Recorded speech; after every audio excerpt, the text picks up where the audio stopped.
Wow, the teachers, hearing the backgrounds of the teachers just really drives home how hardworking they are and how wonderful they are. And I will tell you guys too that, as each teacher's name was called, seeing the people in the comments thanking them, and expressing how important that they were really just drives home why this exhibition is an important exhibition and a historical exhibition and opportunity, for these teachers as well.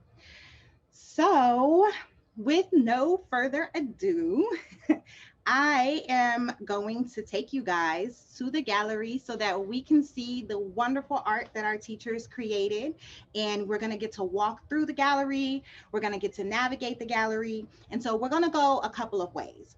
First, I'm going to take you in and I'll kind of walk you through it. It's going to be a little bit awkward because it's interesting to navigate, and I have practiced, but I'm not gonna lie and say that I'm the best. My daughter jumps on it and is like, doot, doot, doot, doot, doot. And I'm just too old and I'm typing. So we're gonna go through it that way. And it's important to go that I want to walk you through it, that way first, because I want to share some things with you guys about why I placed certain pieces where I placed them. And I want an opportunity to maybe share some things about the artist or the images as we go through. Then we'll go back to the beginning and we'll just go through each piece one by one so that you can see them.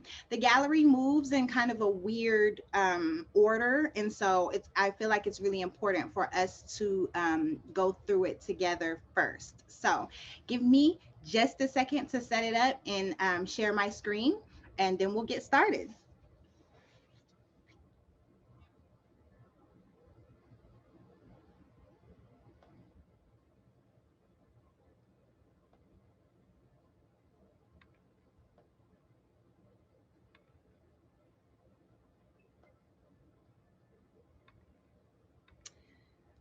All right, here we are.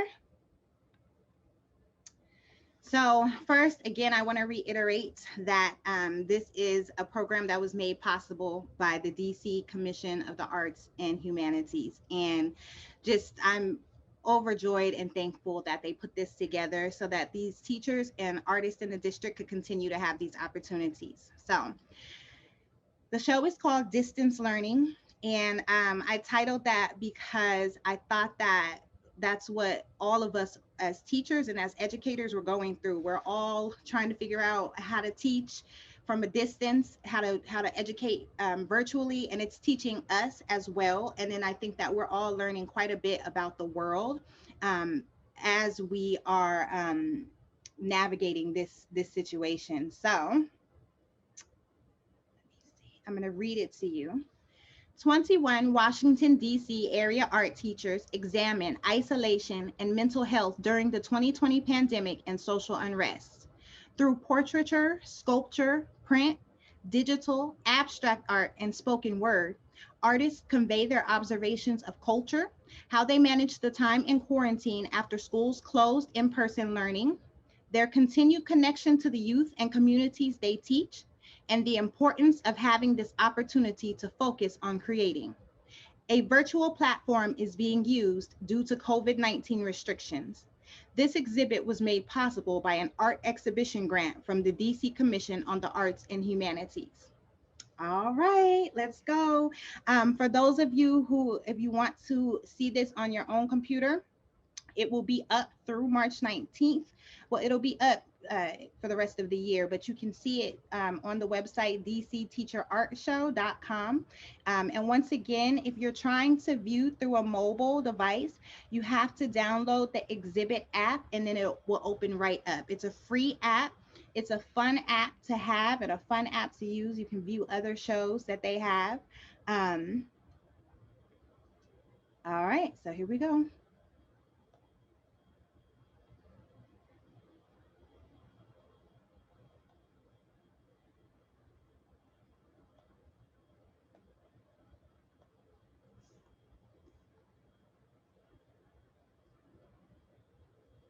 So our first image is actually a poem, and it's a poem by one of our teaching artists. It's a section of a poem by one of our teaching artists.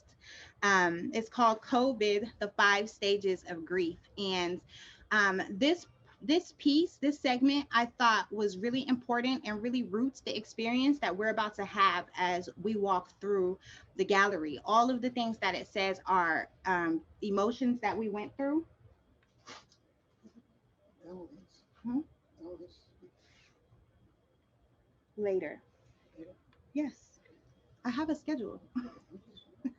Okay, so it's capitalism only values infinite dollars. Cure our violently intolerant demeanor. Correct our viciously inequitable district. Courageously, our voices inspire defiance. Changing ourselves, victory is destined. And come out, virus is dead. And I think that all of us at some point have gone through this series of emotions and these layers and levels of emotions. And so as we're moving through, those are the sentiments that I really want you to hold on to. Some of the work is hard, and some of the work is painful, and some of the work is really beautiful and really peaceful. And so our first wall features work from 3 of the visual artists. And I love that you can really see how each piece really goes together and really speaks. I wanted to kind of start us off with a feeling of remembering what it was like when we could go outside and when we could be around each other and kind of the innocence of those moments. And so we had a couple pieces that featured children. And I thought that we should start off because we all were kind of in a childlike space. And then we progress to what America kind of turned into with this piece here by Ozma Page.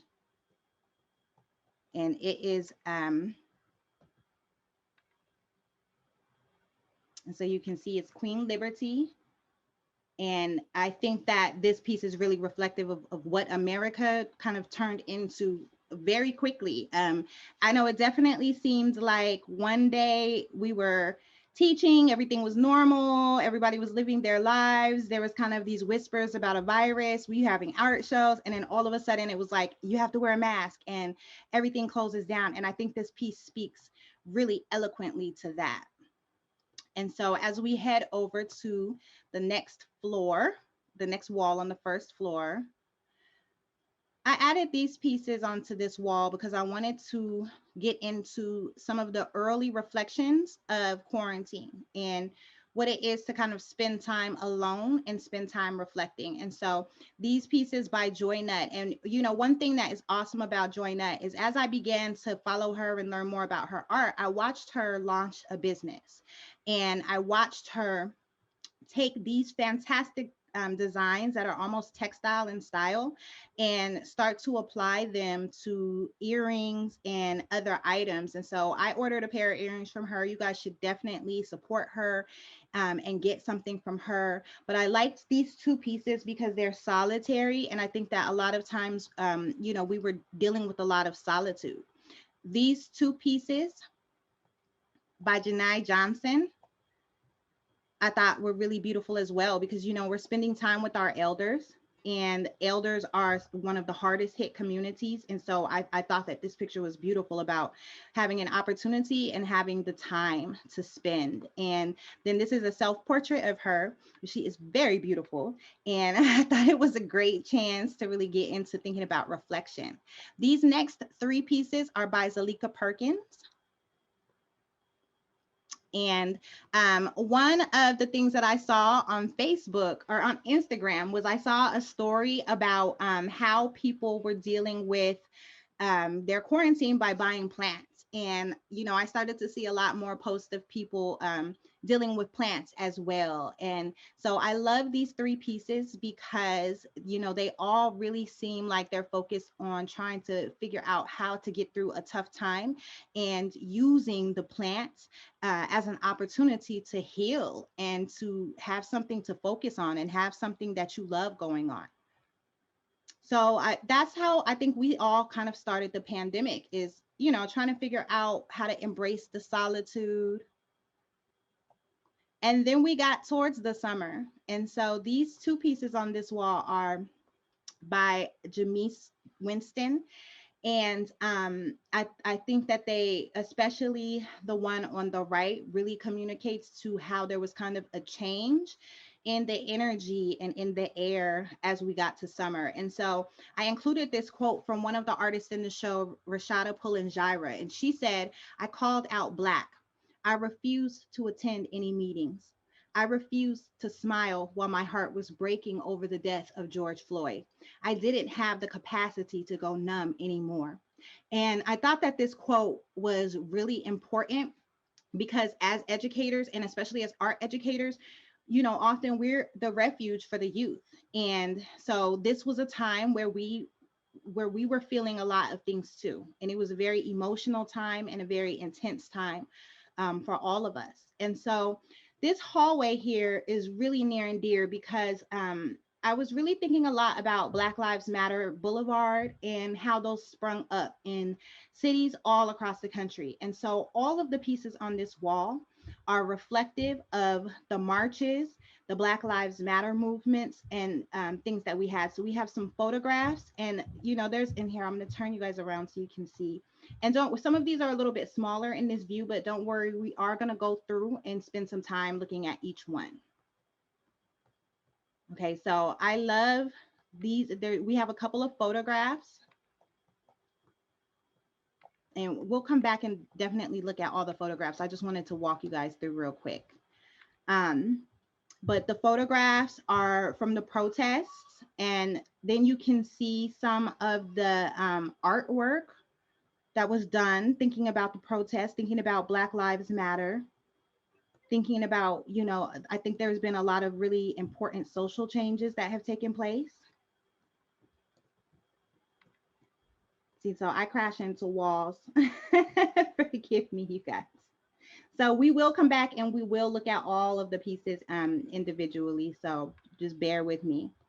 So then we get up to our second floor, and we have our first sculpture piece by Judy Williams. And I like this, and I would love for particularly Judy and Rhonda, when we get to the end, to talk a little bit about the meanings of their sculptures, because there's so many layers here that I would not do it justice really trying to break down everything that's going on. And so hopefully they'll be in the room and we can hear directly from them, because both of their sculpture pieces were really dynamic. These three pictures here are by Carol Solinger, and I absolutely love just her use of color and the vibrance. And again, getting into the exploration of how people coped with dealing with the social unrest. We'll move further in, and then we'll get to see the work by Randy Holloway and Rhonda Silver's sculpture, Waiting. And this sculpture is really awesome. It's three pieces, and it's an actual sculpture, even though it's in photograph for the virtual gallery. It's an actual sculpture. So watching her come to Second Baptist Church and set it up for the photo shoot was just absolutely amazing. And the photo really doesn't do it justice, because it's a 360 piece. It's absolutely beautiful. And so I hope that she's here at the end to talk a little bit about it. These pieces are by James Terrell, and these pieces examine the mental health and the toll that the pandemic and the social unrest of the summer took on us. And there's a quote from one of our spoken word artists, Bomani Arma, that says, "The heightened racism and devastation to small businesses was something I was planning to teach my sons to be prepared for in their lifetime, not before they turn 16. The inevitable cycle of American life is on max speed right now." And I actually took that from one of his Facebook posts and one of his Facebook discussions, because I just thought that it was so real to those of us that have children, what we're experiencing with having to kind of talk to our kids about what's going on, and seeing that the world has changed very greatly. So we're going to go up here. And these pieces are by Rashada Pulanjira. And I love these pieces because I think that they brought a sense of beauty to a kind of hard time and a kind of problematic time for many people. And so there's another quote from Bomani Arma. I've spent my days creating things to reminisce and harboring memories to feed me when my body becomes a doomsday bunker. And so that's from one of his poems that I hope that he's going to perform in the closing reception on March 16th. Put that on your calendars, guys. It's going to be a really fun time and a really dynamic event. So here is a wall that I felt was really important. This piece by Randy Walters in the beginning is just such a harsh and beautiful painting. And so I wanted to encompass and incorporate an opportunity for people to kind of feel their emotions about all of the social unrest. And so we've got Janai Johnson, Melindela Zulu, and Elizabeth Stewart on this wall. And then we'll come down. And we have this wonderful rug by Carol Solinger, next to a piece by Patricia Smith, honoring Donald Hintz, who we'll get to hear from in just a few.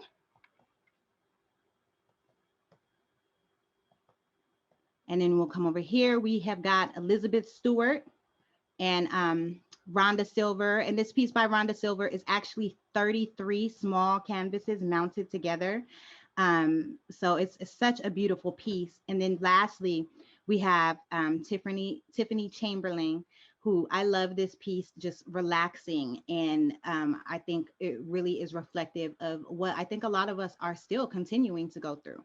So I want to take you guys all the way back to the beginning so that we can go through each piece very quickly, one by one. And again, so this tour is on the website, dcteacherartshow.com.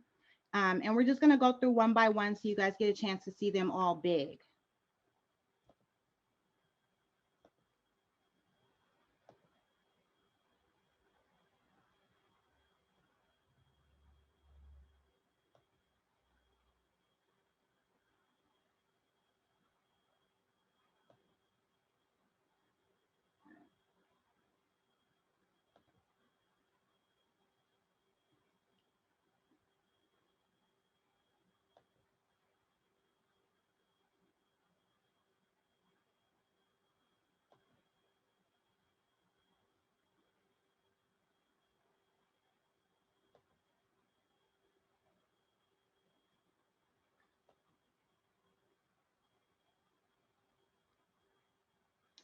And I was really blown away by the beauty and the different styles that each artist represented. I think a lot of times we don't always think about considering our art educators as actual artists. And so that's one thing I was excited about with this show, was the chance to see that our art teachers are actual practicing artists, whether they've shown before or not.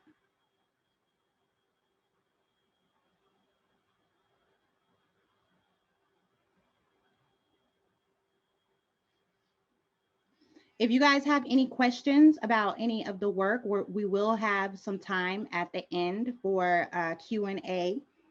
A bunch of the artists are in the house tonight. So, you know, you should definitely ask a question. You can type questions into the chat too. I can't see the chat, so I don't know if you guys are doing that already, but you can definitely type questions, type comments into the chat.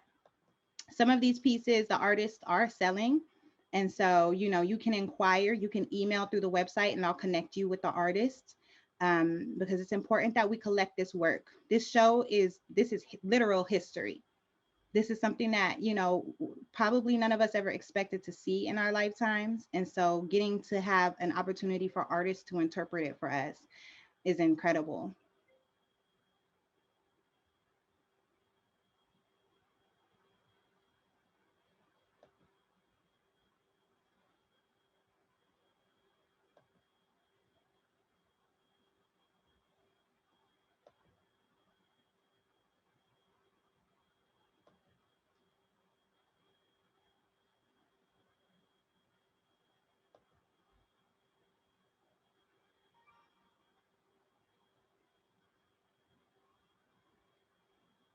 All right, now we're going back to our Black Lives Matter wall so you guys can get to see these ones up close.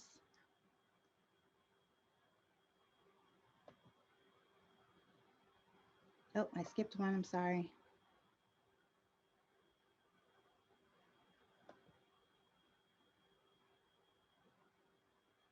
I love that we were able to get digital art and photography and print work too. Like it's such an array of different approaches and different styles.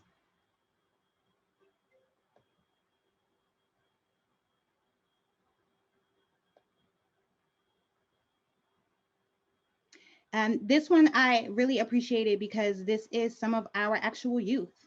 And so the teachers are still staying connected to the actual youth, even in their distance.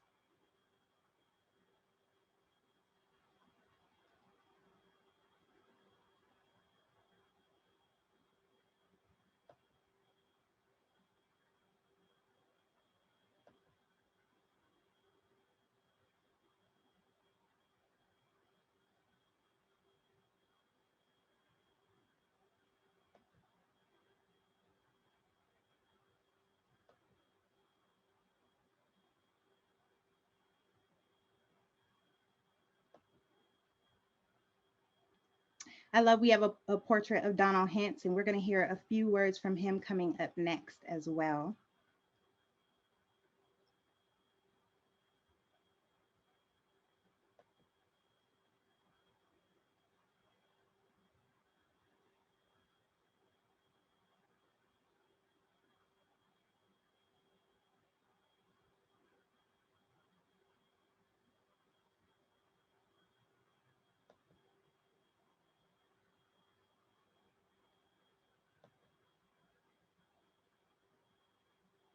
And last but not least,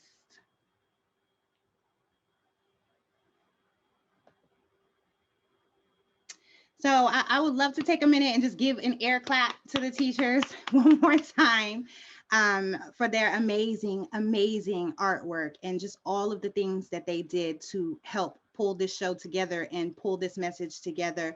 I would love for you guys to continue to go to the website and view it on your own time, and send us emails. If you send an email complimenting a teacher or complimenting a piece, I will definitely forward it to them, and I'm sure that it could really lift their days sometimes. It's just absolutely amazing work.